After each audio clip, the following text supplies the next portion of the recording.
Hola, hola, ¿cómo están? Bienvenidos a un episodio más de Autoterapia de Podcast. Yo soy Luga Ballesteros y el día de hoy quiero tratar un tema, creo yo, simple, complejo, de una manera un poquito práctica y como a través de un 20 que me acaba de caer mientras estaba en terapia con alguien que quiero mucho. Tú sabes quién eres. Y me encantaría como revisarlo porque ya tenía la intención de armar este episodio recomendando de nuevo un libro y ahora la segunda parte que honestamente me cambió la vida, me cambió mi perspectiva de cómo veo las cosas de vida en pareja, sobre todo, pero también la parte del concepto de feminismo, del concepto de la cultura en la que vivimos, de la gran demanda y de la gran obligación y responsabilidad que tenemos para concientizarnos de ciertas formas de convivencia que no son útiles en la actualidad y también para dejar de romantizar como un montón de conceptos y de diferentes partes de la vida que de pronto no valoramos como son por estar pensando en cómo deberían de ser. Bueno, los libros de los cuales estoy hablando es Mujeres que ya no sufren por amor y Hombres que ya no hacen sufrir por amor, ambos de Coral Herrera.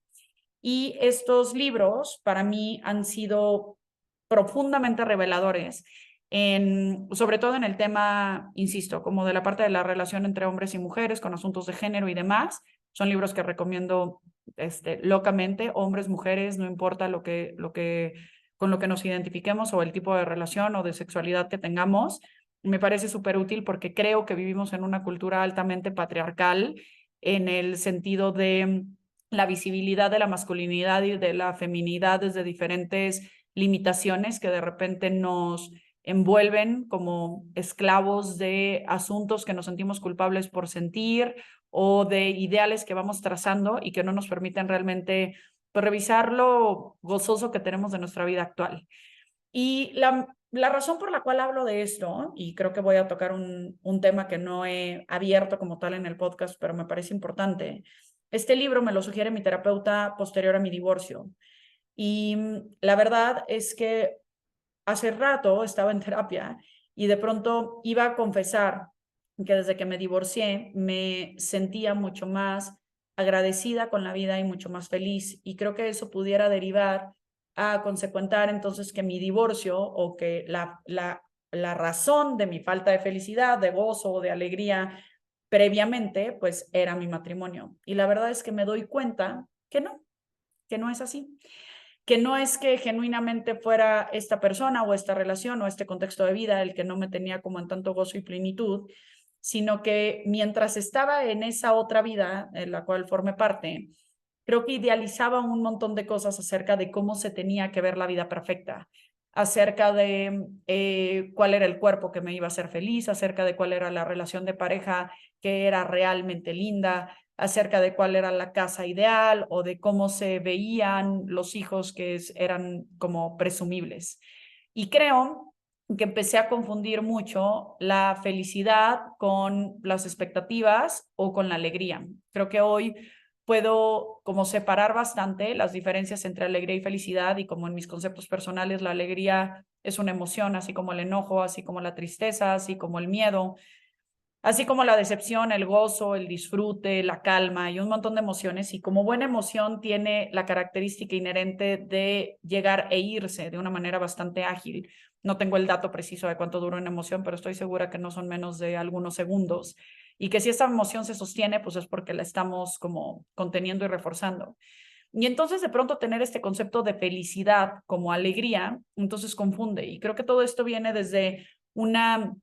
cultura en la que nos han involucrado una educación en donde cuando yo escucho, por ejemplo, las clases de inglés de mis hijas, diciéndolo en inglés, por ejemplo, para entender la relación entre una cosa y otra, hablan de estoy feliz, entonces sonrío,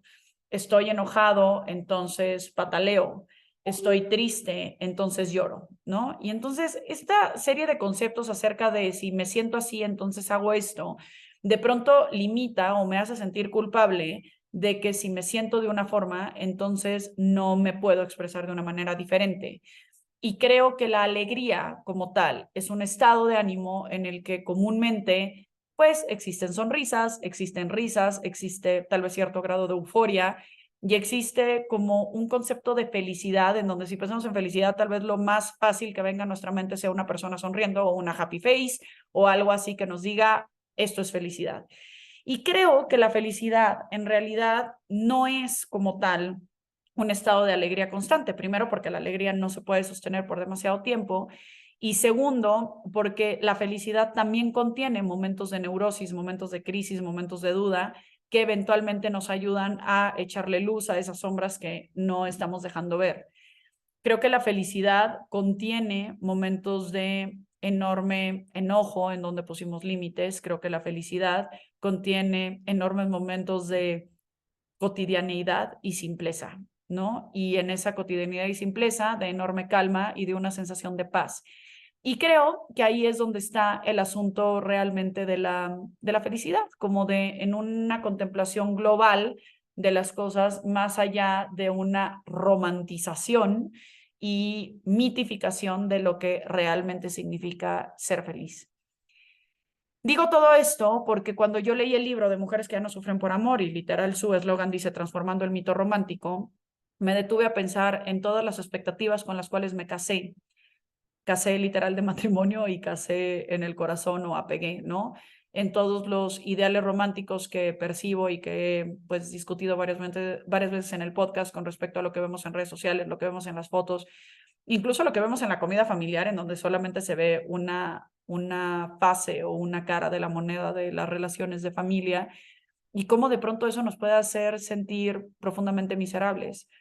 Incluso me atrevo a decir que en los últimos 2 meses se han divorciado 2 parejas que mientras yo estaba casada me hacían sentir profundamente miserable porque pensaba, ¿por qué mi vida no es así en pareja, tan linda, tan amorosa, tan cuidadosa, etcétera? Y no quiero entonces decir, estas parejas hipócritas ya se divorciaron y en realidad tenían una vida tan miserable como la mía. No, quiero decir que yo solo veía una parte de esa historia, por lo cual seguramente también solo veía una parte de mi historia estando casada y ahora solo veo una parte de mi historia en donde estoy hoy. Y creo que por eso se vuelve como profundamente importante darnos cuenta que la felicidad está en los momentos cotidianos y en los momentos como más planos, sutiles y en su gran mayoría imperceptibles, porque probablemente si nos detenemos a pensar en cuáles son las cosas más gozosas de nuestra vida y cuáles son las cosas más dolorosas de nuestra vida, podríamos contar pocas, porque esos picos enormes de enormisísima felicidad y enormisísima tristeza o angustia nos alejan un poco del gran porcentaje de vida que sí vivimos todo el tiempo, ¿no? Porque pude haber yo tenido un pico de felicidad cuando nacieron mis 2 hijas, cuando me gradué de la maestría, cuando fui a la India, y entonces estoy hablando de picos de felicidad, pero también estoy hablando de picos de tristeza cuando me divorcié, cuando me dijeron que mi papá tenía cáncer, cuando perdí a un muy buen amigo en un choque, y entonces esos son picos de tristeza muy altos y son picos de felicidad o de gozo o de alegría, vamos a usar propiamente la palabra como la estoy sugiriendo, son esos picos, ¿no? Pero si yo redujera mi vida a esos picos, estaría reduciendo más del 99% de las experiencias de todo lo que estoy viviendo. Y ahí es donde se vuelve un sinsentido estar aspirando a esos momentos en donde eventualmente voy a tener ese gran gozo o irle a esos grandes momentos en donde eventualmente voy a tener esa enorme angustia. Y creo que en la medida que aprendamos a percibir, valorar y atestiguar la cotidianidad con su grandeza dentro de su simpleza, será entonces cuando logremos acceder a una felicidad mucho más basada en gratitud, en calma, en paz y en armonía. En una armonía que no es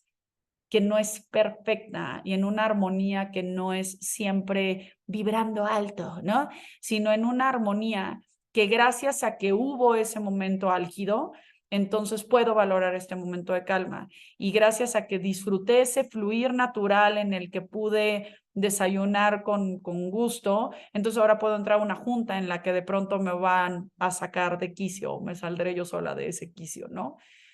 Creo que es como una muy breve invitación a detenernos a revisar que la felicidad está ocurriendo en lo más cotidiano y lo más simple, y que basta de cierto grado de atención y conciencia